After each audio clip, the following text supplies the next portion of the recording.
Viewers, this is the first visual proof of India's airstrike on Pakistan. Hafiz Saeed's mosque has been hit in Muridke. The mosque has been linked to the LET terror activities. These visuals that you see on your television screen is the strike on Muridke. This is the mosque of Hafiz Saeed.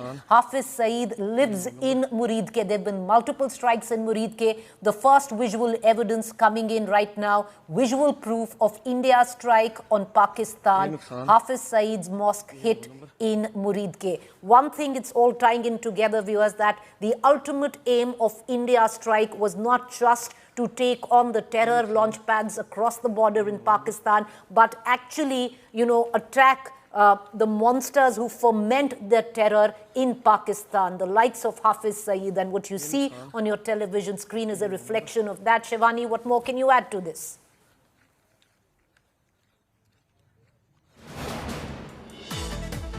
All right, we seem to have lost Shivani. We're going to try and connect to Shivani, but these visuals that you're going to see on your television screen is the first visual proof of the mosque of Hafiz Saeed being hit in Muridke. Once again, I'm going to take you back to the official statement that came out and what our sources seem to suggest, that these were precise strikes that have taken place with precision weapons.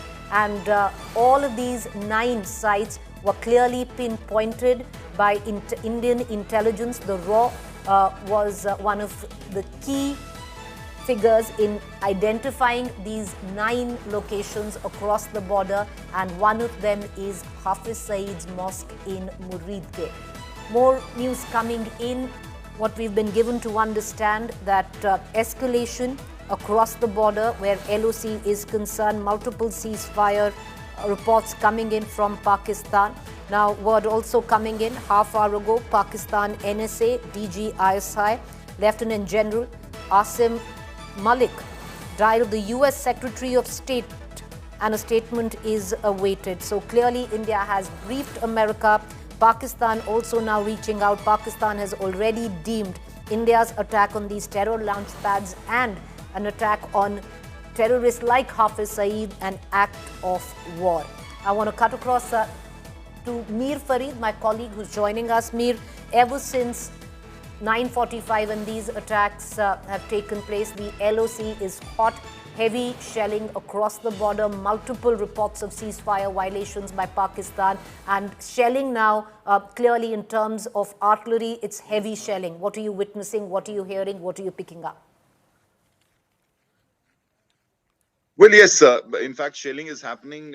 We spoke to some border residents. They are in panic, and it's not about small arms fire. Heavy at artillery. Artillery guns have been used, and those are pounding border areas, different areas. We're getting reports, but as far as Srinagar skies are concerned, they are silent.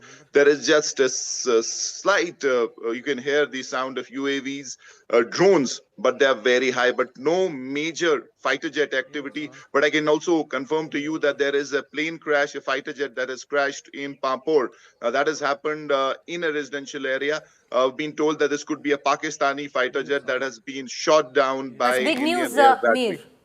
Mir, would you give us more details? Can you give us more details? What are you telling us? You're saying a fighter jet, an F-16 of Pakistan, has been shot in Indian territory. Is that what you're saying? Well, yes, absolutely. This has happened in Pampur, in the outskirts of Srinagar, and fire tenders were rushed to the location. There was a massive ball of fire as it hit the ground. Fortunately, we've been told that it did not crash straight on a house. It was an open area, very close to a house. And this could be a Pakistani fighter jet. Now, it could be an F-16, JF-17 Thunder. That obviously we can confirm in some time, but I can confirm to you that this has happened. And the fire services have rushed to the it's location. a Pakistani fire jet. Once again, can you confirm? I'm sorry, I'm asking you that question again. You just want to put out verified, responsible information on air. What you're seeming to suggest is that a Pakistani jet had crossed over Indian territory. It's been shot on the Indian side.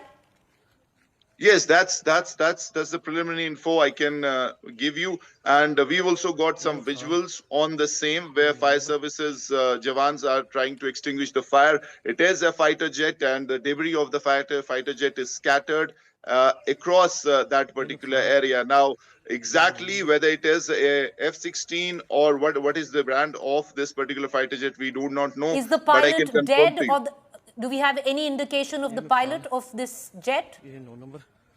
Well, that's not clear because on the site, as of now, there are no bodies that have been recovered. But obviously, we know that he could have bailed out using the parachute, and that could have landed anywhere. That's also a possibility. But these are So he could have visuals that we. ejected. Right now, no body is what we have been given to understand. Mir, once again, viewers, we will only put out verified information responsibly at this time. It's very, very sensitive these times, and we only want to give out verified information. Mir, you're saying that you're confirming to our viewers that a fighter jet of Pakistan has been shot down in Indian territory, Pampur sector. Is that what you're telling us? Yes, absolutely. It is in the outskirts of Srinagar. Initially, they thought that this could be a UAV, but now the visuals that we're getting, I can see those visuals.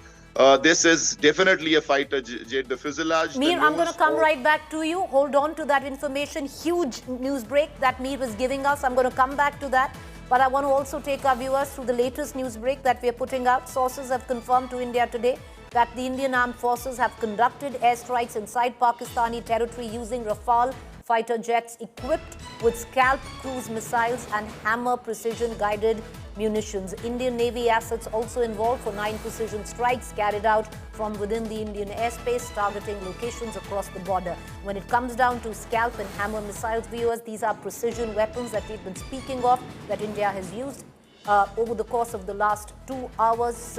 The information that was filtering in is on these precision weapons that were used in the strike by India in 9 locations in Pakistan. Scalp and Hammer precision munition guided missiles, where the exact location where these missiles need to hit is loaded in and it doesn't deviate from their target. Shivani, you want to add more to this news break? Preeti, what we are getting is that this was a well-coordinated tri-services Operation Sindoor, where the air assets as well as the naval assets were also deployed along with the Indian Army. And the kind of weapons that could have been used, because, we are waiting for official confirmation, but what the sources are telling, the kind of precision strike that has taken place, this could have been using the Rafale jets and the Hammer missiles, the Scalp missiles that are known for their stealth technology. They cannot be detected in the radar easily, and they can fly up to a low altitude of 30 kilometers. So this could be one of the missiles that has been used against this terror outfit, all these 9 targets that have been destroyed now in Pakistan. And remember, in the naval assets also, the naval assets that were being deployed there, we were seeing that there were some inputs of the P-8I, that is a naval aircraft used for reconnaissance and surveillance purposes. So this was a well-coordinated effort by the armed forces. The missiles that have been used are Hammer and Scalp missiles that are known for their precision strike in a range of around 250 kilometers, and they can fly up to a low altitude without being detected. The stealth technology, the lethality of these weapons is well known, and thus it is being indicated that these could be the weapons that were used in this. So Shivani, you're actually telling us that this was a tri-service missile strike. This is huge because this is coordination between the Army, the Air Force and the Navy, and in all possibility, Shivani, So this is how this coordinated operation went on, and we are waiting for more official inputs, Preeti, as the press conference is scheduled for the day at around 10:30 in the national capital, where we'll be getting more details of the casualties to the kind of execution that this was done in this operation, and what all weapon systems and assets were utilized during the operation.